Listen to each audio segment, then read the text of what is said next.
Good afternoon. Welcome to my recorded presentation, Neuroscience, Variability, and Universal Design for Learning, a reading journal by Randall Bradshaw. Chapter 1 argues that learner variability isn't just a pedagogical idea, it's a neurological reality. No two brains learn the same way, and that variability is systematic, contextual, and deeply tied to how the brain organizes motivation, perception, and strategy. I kept thinking about how this plays out in my robotics classroom, particularly how my students approach problem solving. Their approaches are very different. Some students will be excited to take an ill formed problem and run with it. They seize the moment and enjoy the challenge, while some students with the same problem maybe that's the issue, will literally be frozen and not have an approach to attack the problem. Until now, I've been dismissive and relying on the influence of other students to thaw and the reluctant students. That generates inconsistent success. The neuroscience helps to explain why a student might jump into building immediately versus a student who freezes until they can see a clear path forward.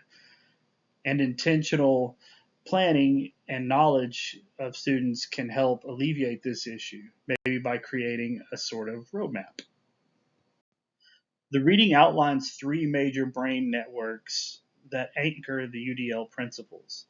The affective network drives motivation, or why some students light up at a challenge while others disengage. The recognition network handles perception, how students interpret symbols, diagrams, and sensory information. The strategic network governs planning and expression, how students organize their thinking and show what they know. The authors definitely establish a crosswalk between the different networks and UDL principles. Affective is related to designing with multiple means of representation. Recognition is related to designing with multiple representations of information. And strategic is related to designing with differentiated means of expressing what is learned. And you know what? I just had an epiphany. We participate in the American Rocketry Challenge every year. And every year I present the challenge by encouraging students to read the task and start planning. This is not a UDL way of doing things. How can I expect them to engineer performance rockets if not engaging all of them to meet their needs? Time for a change. I found myself questioning the certainty of brain imaging.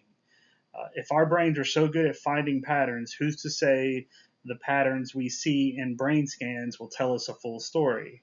It reminded me of an uncertainty principle. The more precisely we try to isolate a brain function, the less we observe about the distributed networks that actually make learning possible. Our authors have engaged with something similar. There is no question that the vastness of the brain complexity. The point is not to oversimplify the learning brain, rather, to isolate the basic learning functions to support and explain learner variability and how it drives universal design for learning.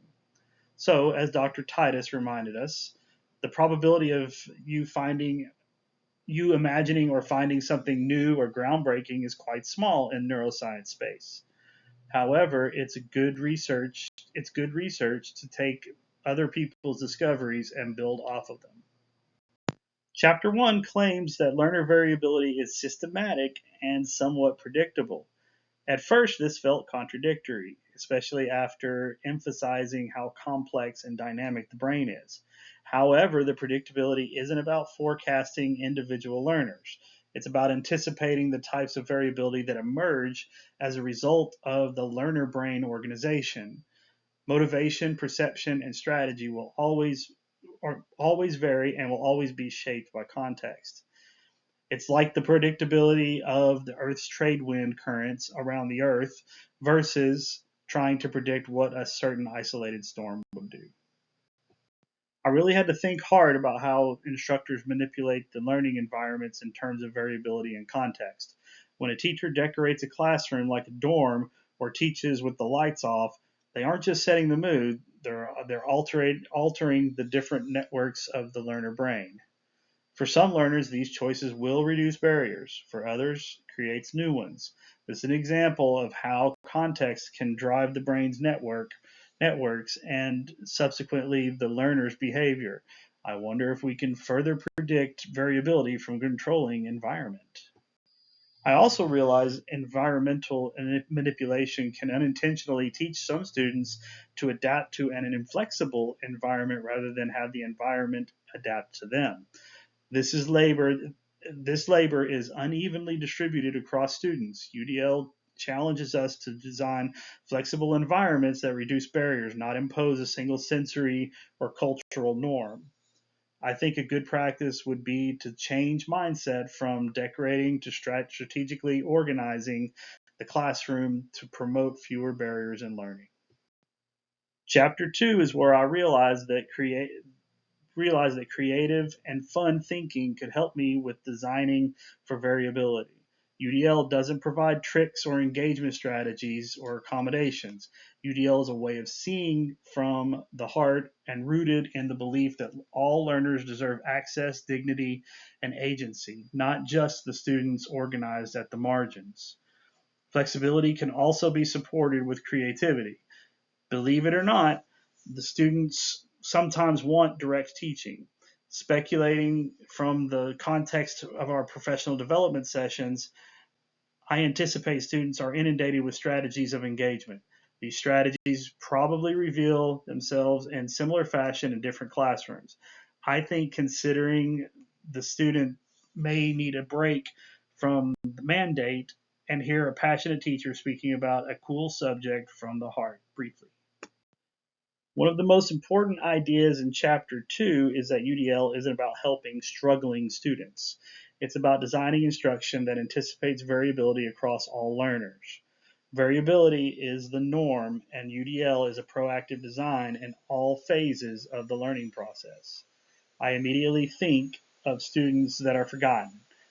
They are quiet and bring little attention to themselves. They are and the teacher becomes content with the good behavior and both look the other way when the student is not learning. I think the UDL mindset would be a great help to ensure that at minimum the opportunity to learn is accessible to all without isolating a few. Chapter 2 does a good job of emphasizing learner agency. In addition to removing barriers, UDL empowers students to make choices, monitor their progress, and push their learning when the task seems complete. This made me think deeply about my classroom. Students often finish a build or a challenge and then stop. They see completion as the end of learning. UDL challenges me to design instruction that helps students ask, "What's next?" So how do we design for agency? UDL encourages instructors to build structures in the environment so that they don't rely solely on teachers' direction.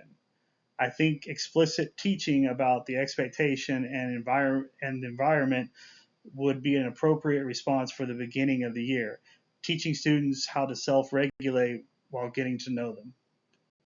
Chapter 2 also made me think about how artificial intelligence can serve as a representation tool to help students visualize concepts, stimulate productivity, and express understanding in new ways.